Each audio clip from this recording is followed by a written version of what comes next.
émission na bino ozana tozana esengo ya koyeba ki oza ebele ya kolanda biso lisusu mpona lelo bongo mesano toyelaka bino ba surprise vraiment agréable toyelaka bino mpe bainvité mpe lisolo ekoleka vraiment malamu mpona nimero ya lelo nabandi ete na mituna bokomona ndeko na ngai Salomo oyo lelongo na ye tokomeka mpe kotuna mituna na invité oyo tozoyamba lelo bokodécouvrir ye dans quelques poussières de secondes mpe bokoyeba aza nani asala nini mpe alingi asala nini na suka émission bokozala déçu te. Alors sans plus tarder déjà na koyamba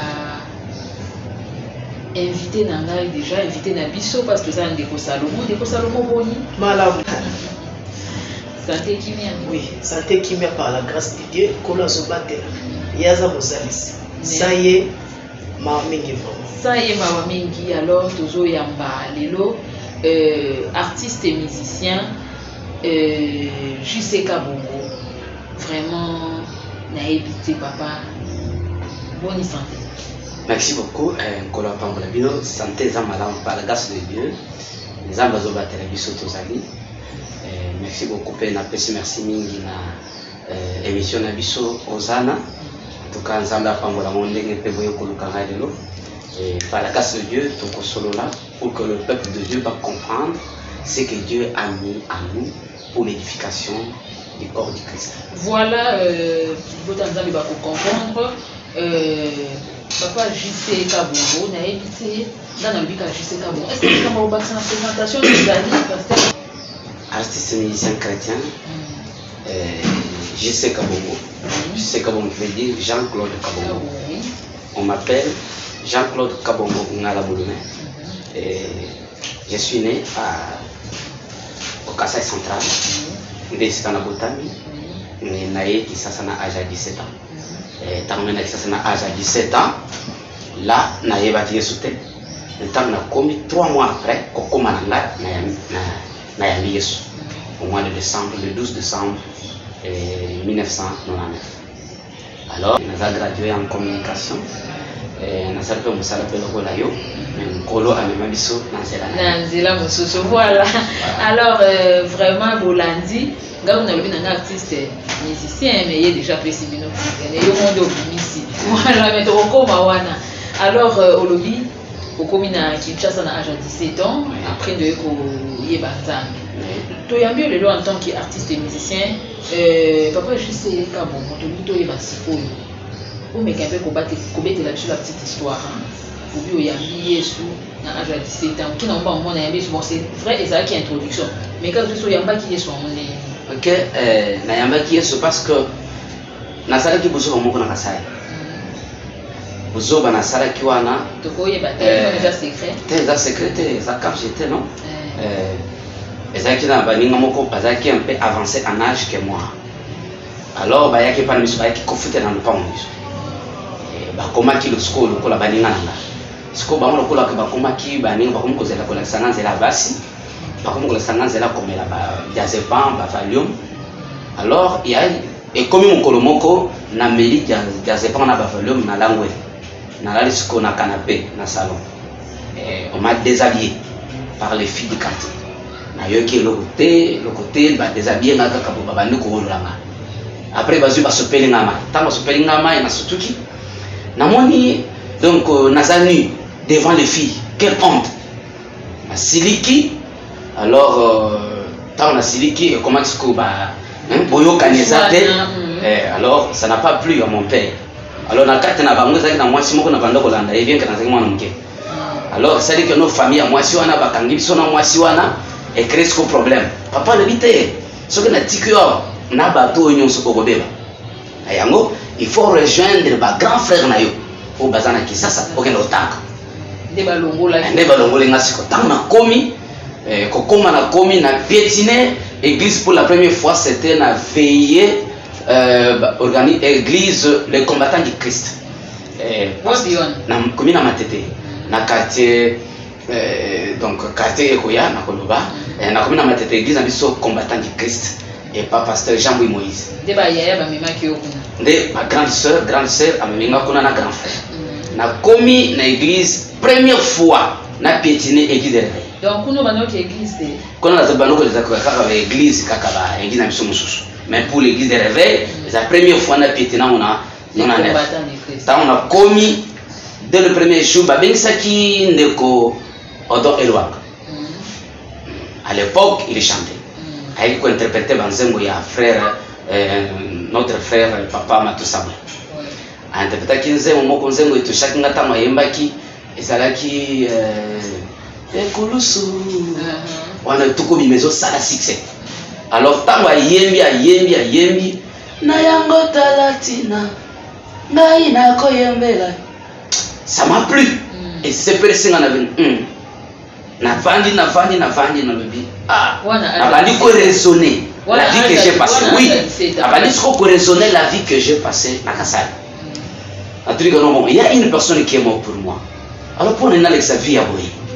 Zokane mutu moko ko fela ngai kabo. Te, je dois embrasser cet homme. Il faut na yambaye muto bazo te alelo, muto bazo yembelelo. Et quand on chantait, quand on prêchait, l'église me mouvementait sauf moi. Là, il faut parce qu'il y a un message dans la tête. Oui, si vous comprenez le réveil, il y a un message dans la message dans la caca. La message dans la caca. Ouais, na caca plein lingala. Oui, évitez. C'est quoi? Bon, ça m'a touché. Et après une semaine, j'ai une décision dans le billet. Aujourd'hui, il faut un baptême. Il faut un gars na bonga. Na bonga la montée. Bah, passer dans l'affermissement, dans l'affermissement, dans le baptême, et après, tu as dit que frère Esaïe, oncle Nanga, père oncle François, donc petit frère et maman Nabiso. Tu as dit serviteur dans l'église Ango. Les combattants. Mbalamoko Bazunga, na coach pe na chorale. Abandi koyeko na siko oncle père Zaleki, bien qu'à serviteur, mais azo diriger pe chorale. Azo beta guitare. Na coach pe na chorale.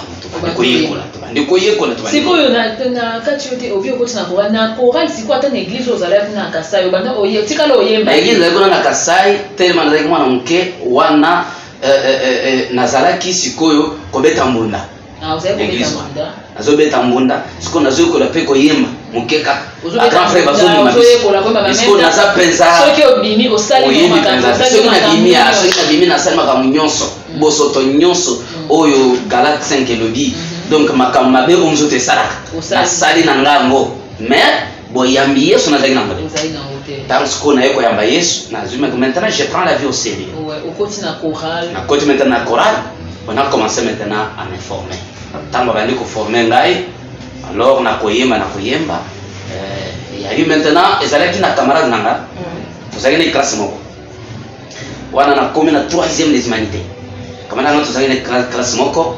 Aujourd'hui il est aussi pasteur Fisson, aujourd'hui on l'appelle pasteur Israël que Dieu a pambolé. Yazaki Mungala Ngamuluba. D'ailleurs c'est lui qui m'a appris l'ingala. Ah bon? Alors mais c'est quoi Zinga le dit que non te alina kabongo. N'église ngana sambelaka. Le koro yo lingaka musique mingi. Kuna bazana sente pasteur na biso ayebi musique, hein pasteur na biso betaka sente yakatokene. Ah mais mama ta mukolo moko tokena. Mais menga kuna tellement na moni pe makambo kuna malamu na kangami.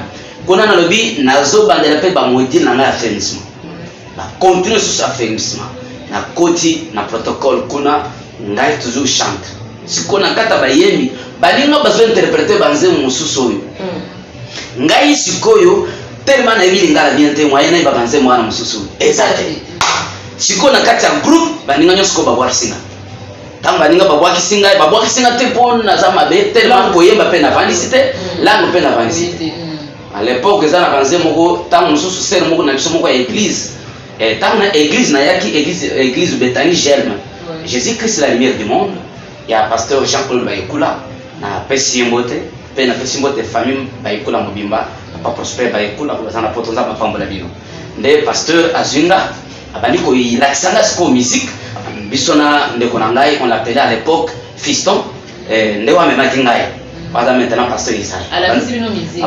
Pasteur, c'est le pasteur qui m'appelle la musique. C'est quoi musique? On a la question, on a la question Zembo. Il y a la question Zembo. Zembo, la question à l'époque, moi, il y a la sanga Zembo parce qu'il n'y a pas que l'ingala bien. Abanoko la sanga penza Oezali Tony Solfa. Avant la sanga ba solfège, avant la sanga maintenant gamme à musique, do ré mi sol, do ré mi fa si sol la do tout, j'ai commencé à apprendre la musique, na monique maintenant tant qu'on a zokota na groupe d'adoration, koyemba na me vandi pesa mingi te, na we na ngana bana ko sa deuxième voix. Tant que deuxième voix. À l'époque, Zembo moko to interprétaki, c'est moko na biso église à Barak.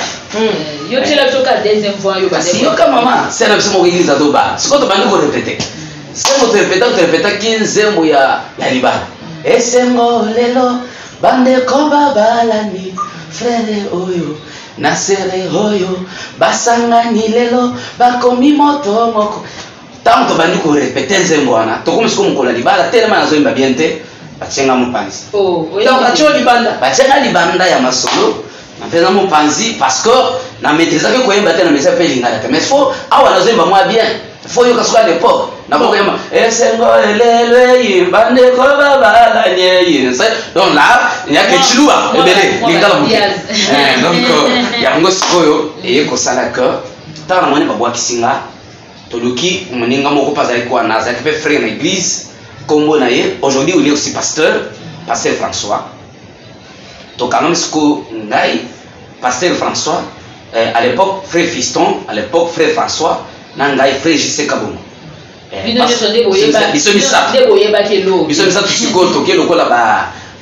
réfugiés, quoi.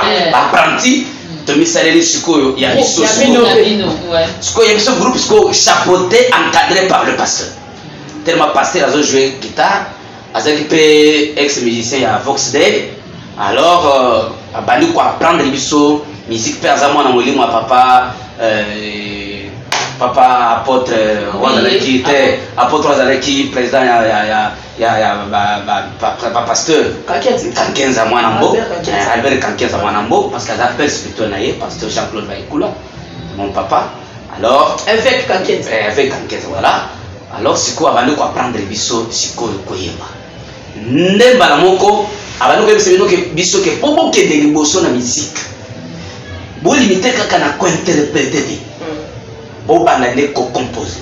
Alors pour composer bien la chanson il faut lire beaucoup plus la Bible ce que dans la Bible ming les éboko mandoga yango moko bo linga musique ming to bandi ko ya to ko ya surtout tant to ji congé vacances ya monene to ji vacances ya juillet wana ya le 2 juillet wana pesa to bunginda to koko ya epa pasteur de 7h à 19h wana bozutanga tozo répéter kaka frère azo yekola sainte azo yemba biso pe tozo kola sainte tozo kola ko yemba na tozo kola sainte biso ko ba ese no utanga Bible mingi boza utanga moto tozo etikala kana mato tozo tanga Bible makasi to tanga donc je reconnais que natanga de Genèse Apocalypse 5 fois.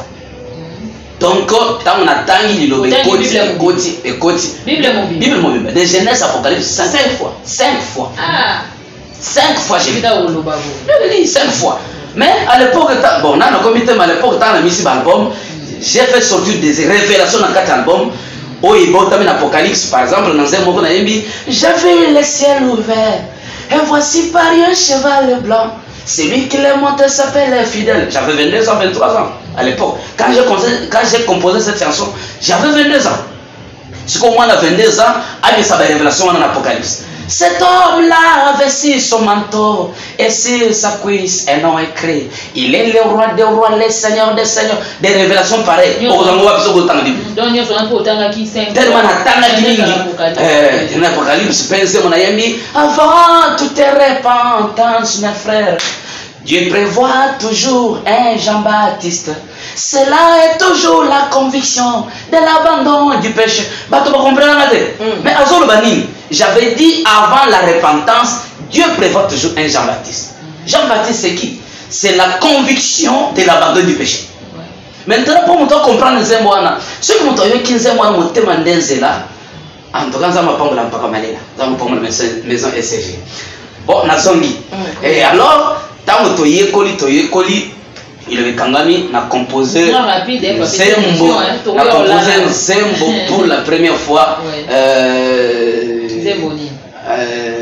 Pour la première fois, na composé qui Zembo Sunganga Ikolo.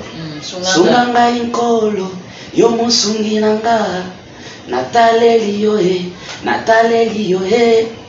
na composer nzembo wana. C'est quoi vous composer bateau bandé pour c'est quoi va comprendre quand même que ça va. Sikoyo wana tobimi te na toyemi l'église te. To travailler en coulisses na église. Ceux qui bandinga bande mukolo ya répétition ya groupe ya église biso to ya. Donc so to kaka mukolo biso na biso moka. To yene église kaka lokola ba frères et sœurs. To wana pe na baba. Mais na kuzu to travailler. On a travaillé pendant plus d'une année. Tant que tu travaillais, ngai siko na kei na komi parce que à l'époque on a commencé na matete na komi na matete siko na yena wenza bitula. Na bani ko somba ba cassette. Na bali ko lokolo na izaki mil na chiluba ne lang na ibaki makasi. Na somba cassette Afrika Bombaya. Na travailler comme Mumbai, na travailler comme Mumbai, na travailler comme Mumbai. Na yesiko na travailler siko à l'aide de Saint-Gisèle. Na vandi cigare. Nesco to comme kono moko dimanche na église. Na commis pour la première fois. Na yemba siko. Na commis frère Kabongo cantique. To vandi ko na vandi ko na siko babenga frère Kabongo cantique. Na telemi na culte siko. Na simi siko nzemo. Yemba na nzemo. Na bandi. Nyewe njila mwaji wani bisonji bibwegela munda kuji wewe maweja wa chama mufukine mulongo diwani chikabele chivunde inzambi kafiba chiwake na wamisumba wamujundo jabanku badilwalo munya kadiluka ansense yeimba mbana muke eglise telemi eglise telemi na moni mama wana za mkongo azoka munoko na wemba te aya kaminga liputa mwana moni pende mwana na signaler na emize mwana na la na signaler ndeko fiston na saleka ka fa parce que tout ce qui est déjà aux albacam akeifa a chanter notre malmoko na koti njini taboja na mutumbi mwaba muji monjira yinyayo muji banda jidanga yanyi maweja na kava chaba nyingi konkwata bukwela maboko ganyima kubanga kuntuta konyinga bukamushete kamfalanga kubanga kunsa na yemiti na kuma na suku bana akakwela lubila meme mubulanda Yesu anyiwe fumu anyi umva kutendeke na kwanye lelu nyawo ngimba bisabu utuwa vajika badi musa tatu Yehova muvuge merci na yesu église télé Vraiment. Batenga mbo pour la première fois. Vraiment. Les siko ba croire en voilà, banina siko batali. Kolona siko na. Banina siko batali, banina no totalana. Elekeli bam. Banina siko totalana. Parce que après frère, félicitations parce qu'on m'appelait toujours frère Kabo. Parce que pasteur s'appelait frère Jean-Claude. Pendant que le pasteur Jean-Claude, pour ça la nuit ngaka frère Kabo. Siko ba wana musuba pesa que félicitations c'est bien. Ba pesa nga félicitations. Ba pesa nga félicitations. Ya gros. Pasteur Mati, pasteur Gisèle, ba frère Papi Chonganya, ba frère Giscard, na pesa ngombo te bisika baza ba pesa nga ba félicitations. Kabongo, ça promet. Kabongo, ça promet. Frère Kabongo, ça promet. OK. To yesu na bi awa siko makambo ya kitoko eba.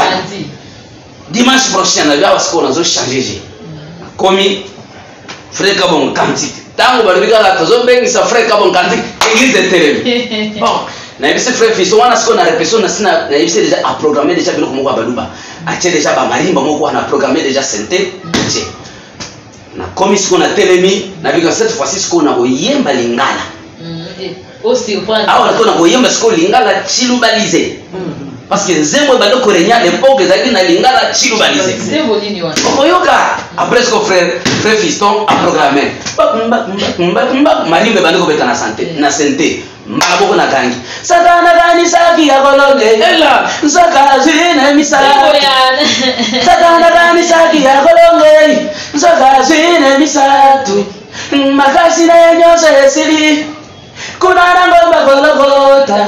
Makasi na nyose esili. À l'époque zana succès moka makasi. Kuna ngomba gologota. Hello ngai. Hello dans la dosa robina. Ni puta ba jusqu'au ba memingai. Non, indi. Église. Ah wa pasteur dit que non. Bana ba maîtriser ce qu'on gamme, c'est bon.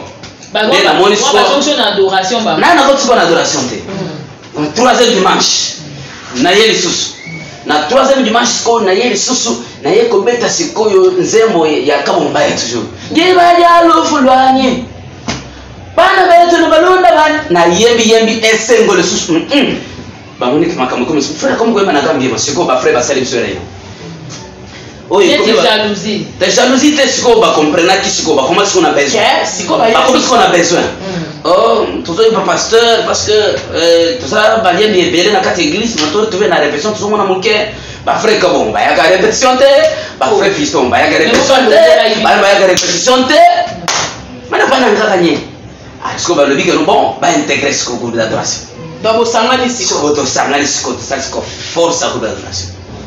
Donc, nous allons répéter dans le groupe d'adoration. Nous allons répéter dans le groupe d'adoration. Un jour, ce que l'église est organisée un séminaire, bah, organiser un séminaire. Bah, passer mon bon, t'as qui sens. Bah, passer mon bon, bah, passer le cacabaye. T'as qui convention, je me rappelle, convention vase d'honneur. Alors, vase d'honneur, on a passé la bénédiction, bah, camarade, bah, pasteur, il y a une église différente. Bah, on a dit que le groupe d'adoration, beta, on a ce qu'on a 2000. Donc, ce qu'on a 2000, on a ce qu'on a, il y a un tobelemi et ça a succès. C'est ce qu'on a répété, il y a un tobelemi, bisognos. On a ce qu'on a dans une deuxième voix. Pembeni na yo, na zo mettre ça très bien. Après, moi, Linga la fait c'est pas. Linga la ce qu'on est venu qu'on va dans muke. Na commune sous. Cantique. Frère Kabongo, cantique. On a ce qu'on modérateur ailleurs, frère Kabongo, voyez madame. On a voyé madame, commune frère Kabongo cantique. Na zongi c'est quoi? Nyawo ndila maji wani na zongi so ba biloko na ngona na zongi so na séminaire plein na kati plein libanda bato batoni pa pasteur moniti ba pasteur ba yake bele ba bisi pasteur que na dans séminaire maintenant na ko ben tant moment ko koma na ko tina invitation ba yebi baya pasteur na biso animi pasteur a organisé séminaire na kisenso ne banda kisiko ta ba organiser séminaire na kisenso batindi invitation pour que ba yebi baya invitation va comme sur une machine. Tu bengi invitation dingue za tuna machine, groupe d'adoration Bethany Germe Baya. Baya ce qu'on commence qu'on a bic sans oublier frère Kabon. Na bic sco, les frères Kabon. Baya na bango. Donc Baya na bango sans oublier frère Kabon. Très bien mentionné. Mentionné pendant la stylo.